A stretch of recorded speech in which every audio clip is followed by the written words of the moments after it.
Hello বন্ধুরা, চলে এসেছি ছোট্ট একটা মিনি ব্লগ নিয়ে। সকাল সকাল রোজকার মতন ফ্রেশ এনাফ হয়ে আমি আমার কাজে লেগে পড়ব। আজ যাব একটা জায়গায়, সেই জন্য সকাল সকাল তাড়াহুড়ো করে কাজ সারতে হবে। সকালে যা যাবতীয় খাই সেগুলো খেয়ে নিয়ে তারপরে আমাকে করতে হবে ব্রেকফাস্ট। আজকে ভাবছি বেরোনোর আছে, তাই ছাতুর শরবত বানিয়ে নিই। সুতরাং ছাতুর শরবত বানিয়ে নিয়েছি, পেটও ঠান্ডা থাকবে। এবার চলো রেডি হয়ে নিই। রেডি আমি হয়ে গেছি। আমাকে কেমন লাগছে? আমি কিন্তু কিছুই সাজিনি, একটু সানস্ক্রিন আর ঠোঁটে একটু লিপ গ্লস আর চশমাটা পরে নিয়েছি আর হালকা বিবি ক্রিম।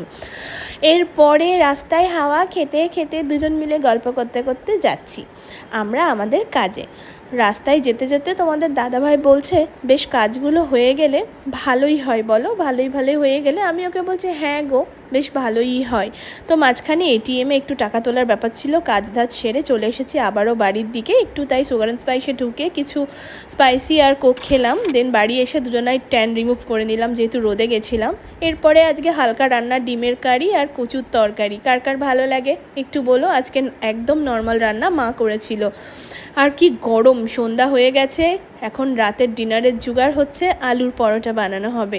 মা খুব ভালো বানায় কিন্তু আলুর পরোটা।